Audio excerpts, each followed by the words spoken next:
Olá, meu nome é Monique e aqui nesse canal, junto com a Sara, a gente te fala tudo o que você precisa saber para conquistar o seu mestrado, o seu doutorado nos Estados Unidos com bolsa 100%, que é aquela bolsa que você não paga mensalidade e ainda recebe um salário em dólar para se manter nos Estados Unidos. E a gente sabe o seguinte, que com esse câmbio que nós estamos vivendo aí hoje em dia, não dá para você pensar em viver nos Estados Unidos se não for ganhando um salário em dólar de uma própria instituição americana. E é isso que a gente faz aqui nesse canal, te mostra realmente qual que é o melhor caminho. E hoje eu vim falar para vocês sobre essa universidade que é muito famosa, a Universidade de Stanford. É uma universidade em que fica na Califórnia, mais especificamente no Vale do Silício.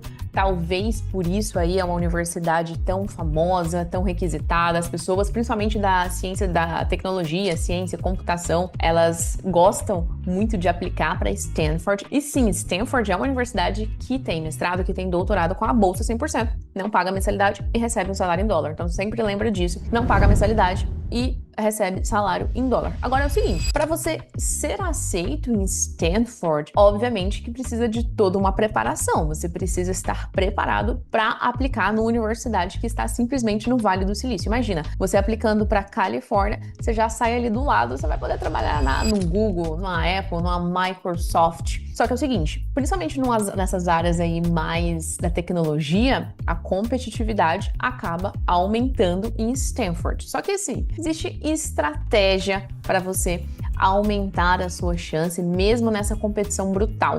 Uma coisa que eu e a Sara a gente gosta de falar muito é que não se importe com o número de inscritos, não se importe com a competição, faça o seu bem feito. A maioria daqueles inscritos que estão ali não sabe nem o que eles estão fazendo. E muitos brasileiros, né, também vão aplicar para Stanford aí usando a mesma mentalidade que funciona aí no Brasil, né? Que no Brasil, o que funciona para você ser aprovado no processo seletivo? Nota alta e currículo extenso. É isso que funciona no Brasil. Só que isso não vai funcionar, principalmente em Stanford, que recebe candidatos do mundo inteiro. Então eu quero falar para vocês o que realmente faz a diferença num candidato de mestrado, de PhD, que é aprovado ou que é rejeitado. É isso que você vai descobrir aqui nesse vídeo. Olha só, passei muitos meses, né, analisando requisitos oficiais de diferentes programas de mestrado, diferentes programas de PhD de Stanford e trazendo para vocês aqui o que realmente funciona na prática. Existe uma diferença muito grande entre o que você lê no site e o que você faz, como você deve estruturar a sua aplicação. O que você lê no site é uma coisa muito simplificada,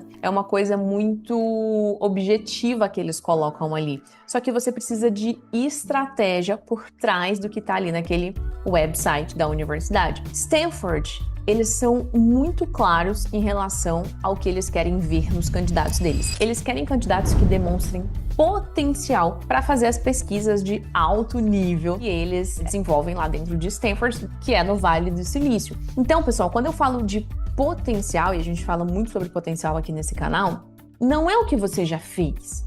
Não é o que você já construiu, não são sobre as suas notas na faculdade, é sobre o que você pode fazer daqui para frente. Então, o seu bacharel, seja ele na área que for, ele vai mostrar ali para aquele programa de mestrado, para aquele programa de PhD, que você tem o potencial de construir uma boa pesquisa, que você tem potencial de construir resultados relevantes ali para aquela universidade, para aquele departamento. E não só o seu bacharel, né? Mas a história que você conta sobre a sua vida. Então, você com certeza já viveu desafios pessoais, você já superou desafios. Superar desafios é um indicador de potencial de uma pessoa que tem resiliência. Quais foram os problemas que você já solucionou ao longo da sua vida? Então, não é só sobre ter notas boas, é sobre mostrar que você pode contribuir sim ali para aquele departamento. Você tem que mostrar que você pode contribuir ali para o seu departamento de mestrado ou de PhD. E o seguinte, muito interessante, eles oferecem recursos que a maioria dos brasileiros nem sabe que existe. Bom, como eu já falei para vocês, Stanford tem sim bolsa 100% garantido para os seus PhDs. Geralmente o PhD ele leva ali de 4 a 5 anos, então são 4 a 5 anos de mensalidade completa. Imagina você pagar uma mensalidade do mestrado, do doutorado em Stanford. Pois é, só aí você não vai pagar nada. A gente tá falando de você economizar $100 mil por ano. $100 mil por ano. Então a gente tá falando de 5 anos de você economizando ali $100 mil por ano, mais o seu salário que você vai receber todos os meses para fazer o seu mestrado e o seu PhD. E a gente tem vídeo aqui falando de onde vem esse salário. Se você não sabe de onde vem esse salário, a gente tem vídeo que explica que esse salário vem da pesquisa e vem do ensino.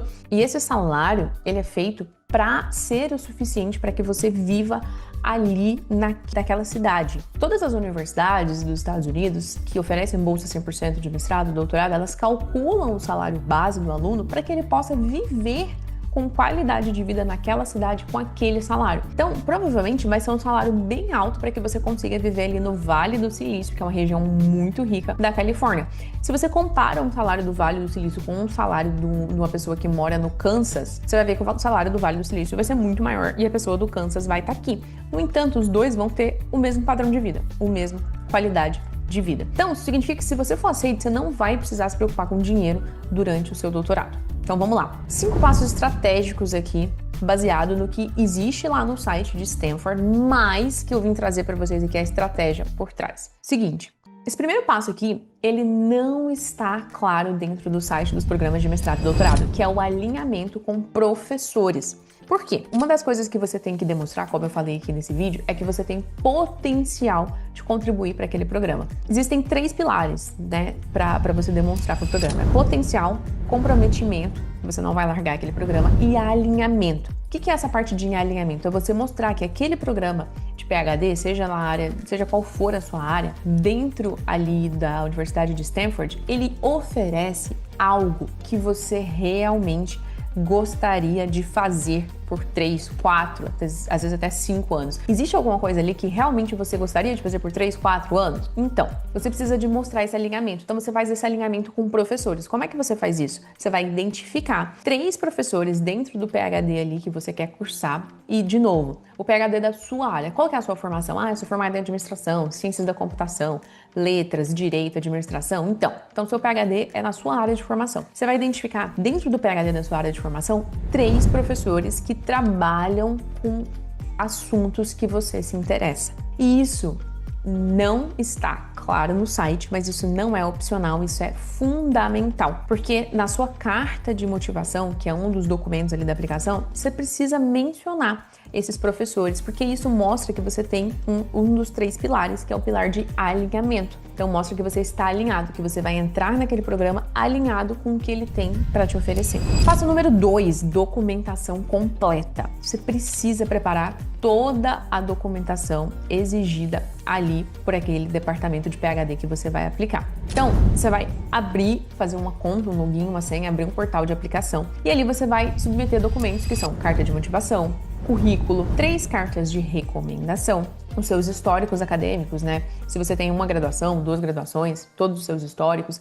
Se você tem pós-graduação, seus históricos da pós-graduação. Você vai ter que submeter uma nota de uma prova de proficiência. E aí a gente tem vídeo aqui nesse canal falando sobre TOEFL, falando sobre Duolingo. São as principais provas de proficiência que os programas aí aceitam. E você vai ter que abrir esse portal, colocar suas informações, endereço, quando você mora no Brasil, data de nascimento, endereço de correspondência, nome da mãe. Vai ter que colocar todos os seus dados pessoais, onde você já trabalhou, onde você vai trabalhar, onde você já estudou e criar dentro desse portal a sua aplicação e depois finalizar a sua inscrição clicando ali e submeter. Então, passo número 2, é muito importante que você tenha essa documentação completa e que você faça esses documentos com estratégia. Por exemplo, a gente tem vídeo aqui falando sobre currículo, né? Como fazer um currículo que realmente vai chamar a atenção. A gente tem vídeo falando sobre carta de recomendação. Importante que você vá ver esses vídeos e entenda as estratégias por trás desses documentos. O terceiro passo é você demonstrar o seu potencial. Como é que você demonstra o seu potencial ali de contribuir para aquele departamento? Monique, mas eu não tenho experiência com pesquisa. Monique, mas eu não fui um aluno acadêmico, eu não sou uma pessoa muito acadêmica. Monique, mas eu não tenho muita experiência, eu só fiz a minha graduação ali, feijão com arroz, né? Eu ainda custei me formar, que no caso era o meu caso, ainda custei me formar, me formei com nota mais ou menos. Como é que eu mostro para aquele programa que eu tenho potencial de ir ali e contribuir? Olha só, todo mundo que fez uma graduação no Brasil, e eu quero abrir um parêntese aqui, que a nossa graduação no Brasil, ela é muito completa comparada com as graduações nos Estados Unidos. A gente tem uma base teórica muito mais aprofundada do que nos Estados Unidos, porque nos Estados Unidos eles têm uma formação mais rasa, que é mais focada já para o mercado de trabalho. Então eles fazem muito estágio. eles têm muita atividade dinâmica de interação com empresas, então acaba que o bacharel deles fica um pouco mais raso que o nosso. Então, quando eu falo bacharel, é bacharel e licenciatura, tá? Vale os dois, bacharel e licenciatura. E aí você tem a sua formação acadêmica, seja bacharel, seja a sua licenciatura, você tem as matérias que você fez, né? Quais as matérias que você fez que vão contribuir para você poder contribuir para aquele departamento ali que você está aplicando? Ó, Monique, o meu interesse aqui nesse departamento é em literatura shakespeariana. E eu fiz uma matéria ali na faculdade só de literatura inglesa. Então você vai falar sobre isso.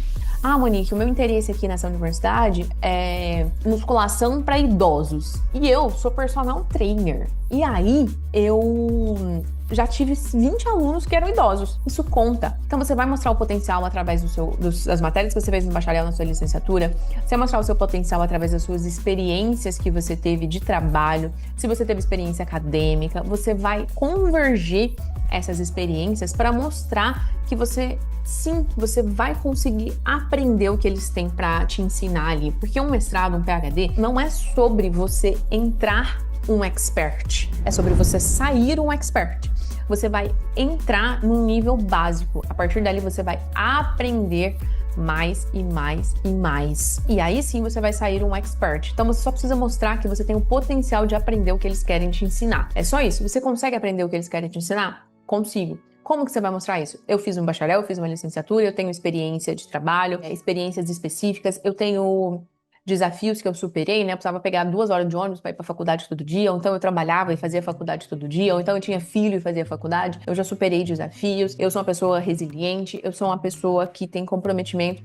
É isso que você precisa mostrar, que você tem potencial. Nosso quarto passo, ele é muito importante porque ele é uma estratégia de timing, de entender os prazos. Então, o quarto passo é entenda os prazos. Quando você entra no site dos diversos programas de PhD em Stanford, você vai ver que essa janela de aplicação que você tem, que é o momento que você abre o site ali e você começa a preencher, essa janela de aplicação que você tem, ela pode durar ali de setembro até fevereiro, setembro até março. Tem universidade que chega a abrir essa janela ali de setembro até junho do ano seguinte, né? Então é uma janela muito extensa. Só que se você quiser aplicar para esses departamentos de mestrado PhD ali em Stanford, você precisa aplicar para mestrado e PhD até dezembro. Esse é o timing ótimo para que você consiga aplicar e garantir que você não só vai ser aceito, mas que você vai ser aceito com a bolsa 100%, ou seja, sem pagar mensalidade, recebendo um salário em dólar. Então, essa estratégia de timing é muito importante. Se você vai partir para um MBA, né, que é um mestrado para quem vai fazer administração, é um outro tipo de mestrado profissional, tem vídeo aqui sobre isso também, o prazo é ainda menor, né? A gente está falando de você aplicar ali para começar a aplicação e finalizar a aplicação em outubro. Então, para mestrado e PhD, o prazo é dezembro. Para MBA, a gente está falando de finalizar até outubro. E o quinto passo também é relacionado com os nossos 3 pilares, que são potencial, comprometimento e alinhamento. A gente já falou sobre potencial, demonstrar que você tem potencial. A gente já falou sobre o alinhamento, que foi o nosso primeiro passo, que é falar sobre 3 professores que tem ali. E a gente vai falar do nosso terceiro pilar, que é comprometimento. Você precisa mostrar. E Monique, como que eu mostro isso, né? Você falou que eu preciso mostrar que eu tenho potencial. Onde que eu mostro? Você mostra na sua carta de motivação, que é uma carta que você escreve falando sobre a sua trajetória de vida. Eu sei, é muito difícil para o brasileiro falar da trajetória de vida dele, mas a gente, né, tá aqui nesse canal, a gente ensina você falar sobre a sua trajetória de vida. Então você vai mostrar na sua carta de motivação, você vai mostrar no seu currículo, você vai mostrar no e-mail que você manda para o professor. Até este e-mail, ele é muito estratégico para mostrar que você tem essas 3 características: potencial, alinhamento e comprometimento. E aqui o passo número 5 é o passo do comprometimento. Você precisa colocar ali na sua carta de motivação quais foram os desafios que você superou, quais foram os momentos que você foi resiliente. Por quê? Porque eles não querem uma pessoa que vai entrar no mestrado, no PhD, e dali a pouco ele tem um desafio, daqui a pouco ele precisa ser resiliente, e ele não é. Porque ele não tem isso dentro dele, ele não tem a capacidade de superar desafio, ele não tem a capacidade de ser resiliente. E eles querem pessoas resilientes. Então você vai sim citar um desafio que você superou, você vai sim citar um momento que você teve que ser resiliente porque isso muda o jogo no momento da aplicação. E eu quero trazer aqui algo que vai mudar completamente a sua mentalidade, o seu mindset, vai mudar a sua estratégia. Sabe que Stanford tem um corpo de estudantes internacionais super diversificado? Eles buscam ativamente essa diversidade geográfica, cultural, para que o ambiente ali universitário seja um ambiente realmente rico, né, de trocas mundiais. Pessoal, muito incrível que você está aqui na Universidade Americana, principalmente a gente que, né, fez universidade no Brasil e a gente é muito só brasileiro, e aqui você convive com pessoas do mundo inteiro. Eu convivi com pessoas de Omã. Eu nem sabia que existia um país chamado Omã.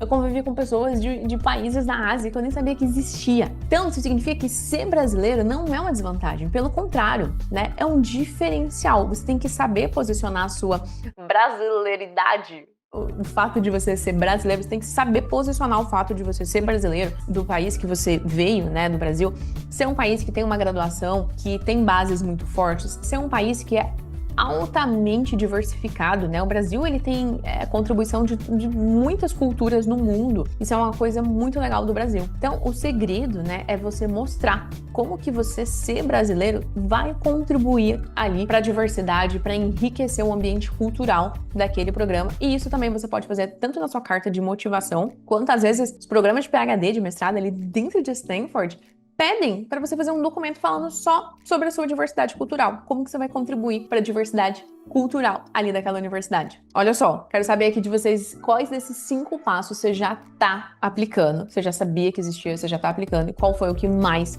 te surpreendeu. Porque hoje você viu aqui que entrar em Stanford, mesmo sendo super competitiva, é sobre estratégia, não é sobre sorte. Cada detalhe precisa estar alinhado com o que eles procuram e ter uma estratégia por trás. E eu vou deixar aqui embaixo na descrição desse vídeo os vídeos que eu citei aqui ao longo desse vídeo falando sobre Stanford, para que você já comece a ver como que eu faço uma carta de motivação, como que eu faço uma carta de motivação, como que eu faço o meu currículo. Você já vai começar a se aprofundar nesses temas e garantir que você não só seja aprovado, mas que você seja aprovado com a bolsa 100%.